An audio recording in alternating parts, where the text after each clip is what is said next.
ಈಗ ಒಂದು comedy observation ಏನಪ್ಪ ಅಂದರೆ, ನಾವು ಬೆಳೆದು ದೊಡ್ಡವರಾದಮೇಲೆ ಯಾವ ಸಂದರ್ಭದಲ್ಲಿ ನಮ್ಮ ಅಪ್ಪ ಅಮ್ಮ ನಮಗೆ ದುಡ್ಡು ಕೊಡ್ತಾರೆ ಅಂತ. ನಮಗೆ ಯಾವಾಗ ದುಡ್ಡು ಕೊಡ್ತಾರೆ ನಮ್ಮ ಅಪ್ಪ ಅಮ್ಮ, ಯಾವ ಸಂದರ್ಭದಲ್ಲಿ ಕೊಡ್ಬೋದು ಅಂತ. ಈಗ ಮಗ ಅಥವಾ ಮಗಳು ಒಳ್ಳೆ ಕೆಲಸದಲ್ಲಿದ್ದರೆ, ಅಯ್ಯ ಅವಳಿಗೇನು ಬೇಡಪ್ಪ, ಲಕ್ಷ ಸಂಬಳ ಬರುತ್ತೆ. ಗಂಡ ಹೆಂಡತಿ ಇಬ್ಬರು ಲಕ್ಷ ಸಂಬಳ ತೊಗೋತಾರೆ, ಅವ್ರಿಗೇನಕ್ಕೆ ಕೊಡೋಣ, ಅವ್ರು ಸುಖವಾಗಿದ್ದಾರೆ, ಅವ್ರು ಚೆನ್ನಾಗಿದ್ದಾರೆ ಅಂತೇಳ್ಬಿಟ್ಟು ಇಂಥ ಮಕ್ಳಿಗೂ ಅಪ್ಪ ಅಮ್ಮ ಕೊಡೋದಿಲ್ಲ. ನೆಕ್ಸ್ಟು ಚಟ ಇರೋ ಮಕ್ಕಳು, ಸಿಗರೇಟು, ಎಣ್ಣೆ ಇತ್ಯಾದಿ, ಅಥವಾ ಆ ಮಗಳಿಗೆ ಏನೇ ಕೊಟ್ಟರು ಗಂಡ ಒಡೆದು ಕಿತ್ಕೋತಾನೆ ಅನ್ನೋಂಥ ಮಕ್ಕಳಿಗೂ ಕೊಡೋದಿಲ್ಲ. ಅಯ್ಯೋ ಅವನಿಗೆ ಎಷ್ಟು ಕೊಟ್ಟರು ಅಷ್ಟೇ ಬಿಡು, ತೂತ್ ಮಡಿಕೆ, ಈಗ ಕೊಡು, ಹಿಂಗೆ ಖರ್ಚು ಮಾಡ್ಕೊಂಬರ್ತಾನೆ, ಫುಲ್ಲು ಹ್ಯಾಬಿಟ್ಸು, ನುಂಗಿ ನೀರು ಕುಡಿದ್ಬಿಡ್ತಾನೆ, ಇವನಿಗೆ ಇವಾಗಲೇ ದುಡ್ಡು ಕೊಡೋದು ಬೇಡ ಅಂತೇಳ್ಬಿಟ್ಟು ಈ ಥರ ಮಗನಿಗೂ ಕೊಡೋಲ್ಲ.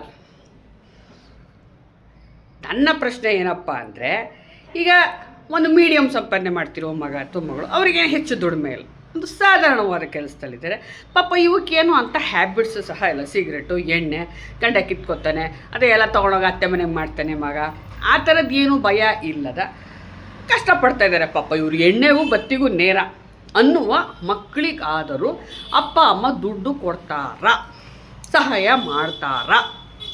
ತಮ್ಮ ಅನುಭವಗಳನ್ನು ಹಂಚಿಕೊಳ್ಳಿ.